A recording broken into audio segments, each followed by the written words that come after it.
मोहतरम हजरात, मजा नहीं आया तो पैसे वापस। ये जो खबर आपको देने वाला हूं पूरा मजा आने वाला है। आज के ही दिन में, आज की तारीख में अमेरिका ने ईरान से भीख मांगी और कहा कि टेम्परेरी सीज फायर कर लो, टेम्परेरी सीज फायर कर लीजिए और उसके बदले सीज फायर कीजिए और स्ट्रेट ऑफ हॉर्मुज खोल दीजिए। ईरान ने कहा ना भाई साहब, ना हम डील करेंगे ना सीज फायर करेंगे। इसके बाद अमेरिका ने कहा कि डायरेक्ट बातचीत कर लो। मीडिएटर्स ने पाकिस्तान, इजिप्ट, तमाम देशों ने कहा कि आप, और तुर्की भी शामिल है, कि आप डायरेक्ट बात कर लो। ईरान ने कहा नहीं, हम डायरेक्ट भी बात नहीं करेंगे क्योंकि हमें अमेरिका पर भरोसा नहीं है। आथू जी हाँ दोस्तों, तो अमेरिका को यह बहुत बड़ा झटका लगा है, जिसके बाद ही डोनाल्ड ट्रंप चिढ़ गया।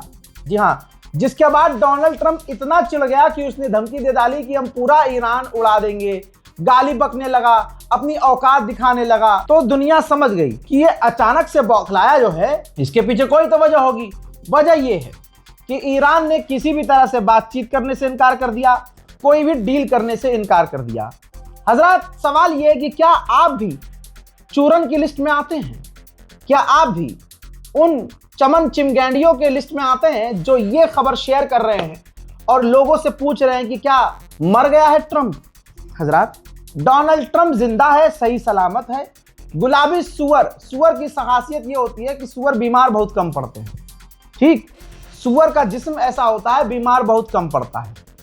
ठीक है, सुअर अक्सर जो है मारे जाते हैं। अगर आप भूचड़ खाने देखेंगे, यूरोप में चलता है, तो सुअर बीमारी से नहीं मरते हैं, उसको मारा जाता है। समझदार को इशारा काफी है। मेरे दोस्तों, आपसे गुजारिश है कि जब तक कोई वेरीफाइड चैनल, अब वेरीफाइड कैसे कहूं, लोग 300-400 रुपए में वेरिफिकेशन बैज ले लेते हैं, ब्लू टिक ले लेते हैं, फिर फेक न्यूज चलाते हैं, उनके व्यूज बढ़ते हैं, फॉलोवर बढ़ते हैं, उनको फर्क नहीं पड़ता कि वो आपसे क्या कह रहे हैं, लेकिन आप पर फर्क पड़ता है।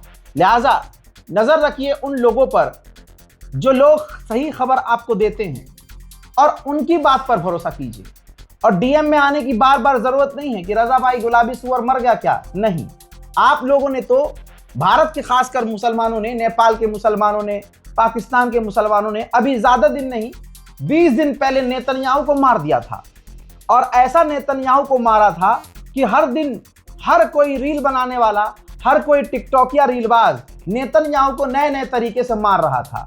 और वाहिद आपका ये नौकर बार बार कह रहा था कि फेक न्यूज है। फिर सबके मुंह पर तमाचा लगा, लेकिन हम लोग इतने बेगैरत हैं कि हमने फेक न्यूज तो खूब शेयर की, लेकिन जब ये साबित हुआ कि ये फेक न्यूज है, तो उन फेक न्यूज बनाने वाले जो उन्होंने व्यूज कमाए, उनसे एक सवाल तक नहीं किया।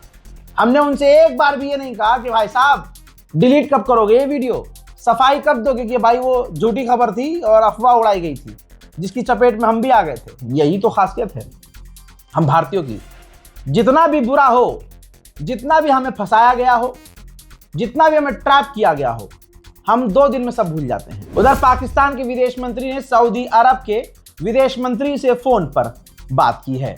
इससे पहले की रिपोर्ट में बता चुका हूं कि ईरान के विदेश मंत्री ने खुद भारत के विदेश मंत्री को फोन किया था और तमाम हालात एक्सप्लेन किए थे। मेरे दोस्तों, डोनाल्ड ट्रंप की गाली गलौच और बकवास और गंदी जबान पर अमेरिका के ही सेनेटर भड़क गए हैं। आप स्क्रीन पर देखिए दोस्तों, अमेरिकी सेनेटर ने डोनाल्ड ट्रंप के बयान को रीट्वीट करते हुए कहा कि ये पागल हो गया है, मेंटली इल हो चुका है, कांग्रेस को इन्हें रोकना होगा, ये खतरनाक है, डेंजरस है, ये हानिकारक है।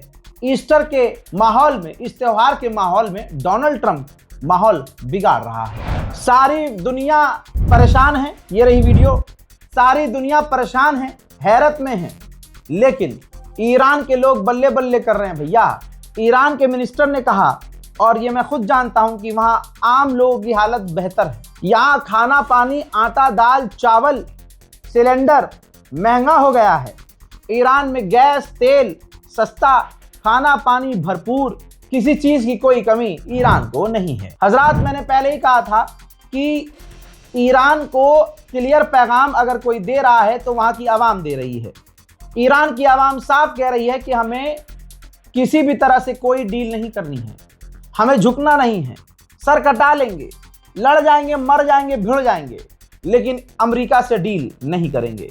आज भी ईरान की सड़कों पर यही प्रदर्शन हो रहे हैं।